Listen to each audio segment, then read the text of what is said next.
Colourful miss വെറുതെ വെറുതെ മറ്റേ കളറൊക്കെ ഉണ്ടല്ലോ, അപ്പൊ അതുകൊണ്ട് പറഞ്ഞേ ഉള്ളൂ. അപ്പൊ വളരെ സിമ്പിൾ ആണ്. ഈ ഒരു കുപ്പീനെ നമ്മൾ ഇങ്ങനെ വെച്ചിട്ട് സുഖമായിട്ട് വെള്ളം നിറയ്ക്കാൻ വേണ്ടി പറ്റില്ലേ? അങ്ങനെയാണെങ്കിൽ ഇതിനെ നേരെ കമഴ്ത്തി ഇതിനുള്ളിലേക്ക് വെള്ളം നിറയ്ക്കാൻ വേണ്ടി പറ്റൂ. നോക്കിയാലോ. അപ്പൊ അതിന് വേണ്ടിയിട്ട് നമുക്ക് വേണ്ടത് വെറും ഒരു ക്യാൻഡിൽ മാത്രമാണ്. അപ്പൊ ആദ്യം നമ്മളൊരു മെഴുക് തിരിനതാ ഇതേ ഒരു പ്ലേറ്റിന്റെ നടുക്കായിട്ട് നമ്മൾ എന്ത് ചെയ്തിട്ടുണ്ട്, കത്തിച്ചു വെച്ചിട്ടുണ്ട്. ഇനി ഇതിലേക്ക് ഈ ഒരു ഉജാല വെള്ളം നമ്മൾ ഒഴിക്കാൻ വേണ്ടി പോവാണ്. ഇനി നമുക്ക് ഈ ഒരു കുപ്പി ഇതിന്റെ മുകളിലേക്ക് കമഴ്ത്തി വെക്കുമ്പോ എന്താ സംഭവിക്കുന്നത് നോക്കാം. സൂക്ഷിച്ചു വെക്കണം, കാരണം കെടാൻ പാടില്ല കേട്ടോ ക്യാൻഡിൽ. അപ്പൊ നിങ്ങളത് സൂക്ഷിച്ചു നോക്കൂ. വെള്ളം ഇതിന്റെ ഉള്ളിലേക്ക് കയറുന്ന കാണുന്നില്ലേ? യെസ്.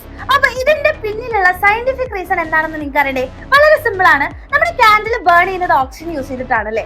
അപ്പൊ ഈ ഒരു ബോട്ടിൽ ഇതിന്റെ മുകളിലേക്ക് വെക്കുന്ന സമയത്ത് ഇതിന്റെ ഉള്ളിലെ ഓക്സിജൻ വളരെ ലിമിറ്റഡ് ആയിട്ട് മാറുന്നു. അപ്പൊ ആ ഓക്സിജൻ ഉപയോഗിച്ചിട്ട് നമ്മുടെ ക്യാൻഡിൽ മെല്ലെ കത്തുന്നു. ഓക്സിജൻ തീരുമ്പോൾ അത് കെടുന്നതായിട്ട് നിങ്ങൾ കാണുന്നുണ്ട് അല്ലേ?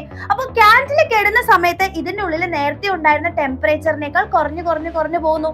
അപ്പൊ ടെമ്പറേച്ചർ കുറയുമ്പോൾ എയർ കോൺട്രാക്ട് ചെയ്യും, അതായത് അവിടെ പ്രഷർ കുറയുന്നു അല്ലെ? അപ്പൊ നമുക്കറിയാം പുറത്ത് അറ്റ്മോസ്ഫറിക് പ്രഷർ കൂടുതലാണ്. അപ്പൊ പ്രഷർ കൂടുതലുള്ള സ്ഥലത്ത് നിന്ന് കുറവുള്ള സ്ഥലമായിട്ടുള്ള നമ്മുടെ ബോട്ടിലിന്റെ ഉള്ളിലേക്ക് ഈ ഒരു വെള്ളം കയറുകയാണ് ചെയ്യുന്നത്.